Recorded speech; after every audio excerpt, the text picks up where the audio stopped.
So what is a learning disability? Buzz, a learning disability. According to the Learning Disability Association of America, a learning disability is a neurological condition that interferes with an individual's ability to store, process, or produce information. Learning disabilities can affect one's ability to read, write, speak, spell, commute, math, reason, and also affect an individual's attention, memory, coordination, social skills, and emotional maturity. That's not right. That's not right. A learning disability is a disorder in one or more of the basic processes involved in written or spoken language. This disability encounters 7 challenges, and it's with receptive language, expressive language, basic reading skills, reading comprehension, written expression, mathematic calculation, and mathematic reasoning, and that's all been proven by the learning disabilities and mild disabilities text that works with strategies for success in these areas. Why should your definition be the one used for learning disabilities across the nation? Megan, your definition should not be put into use. That definition is so long. My definition should be put into use because there is only 4 things you need to remember. First, a neurological condition. Second, interferes with the ability to store. Third, interferes with the ability to process.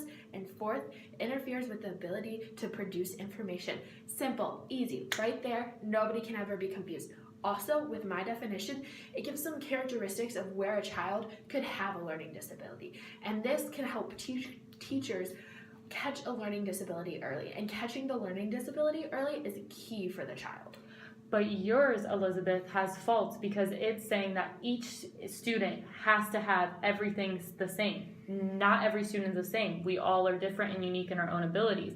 My definition says that it can be in one or more of the basic processes, and it lists challenges that a student might have, and that provides instructions for the instructor on how to look at a learning disability and where a student who might have one is struggling and how to implement from there. What type of instruction do you think best suits someone with a learning disability?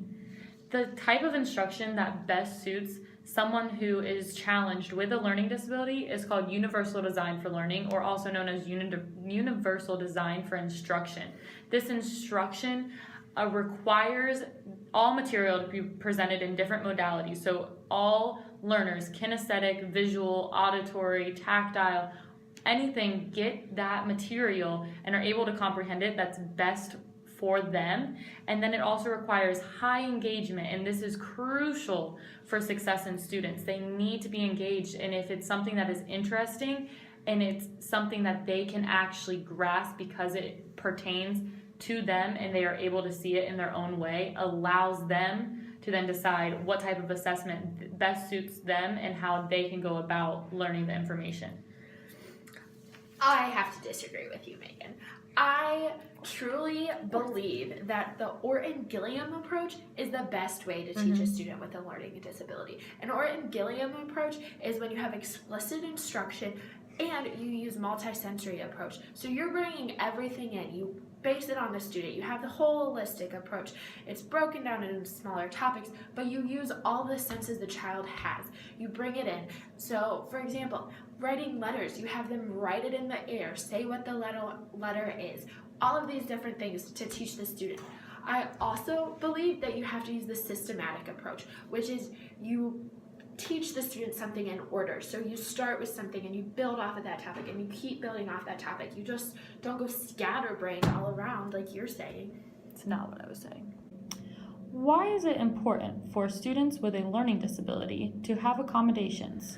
Students with a learning disability should have accommodations because an accommodation is used to make an arrangement or a settlement or compromise with the student on life tasks or just tasks in general to make their life so much more convenient to them as a student and as a person in society.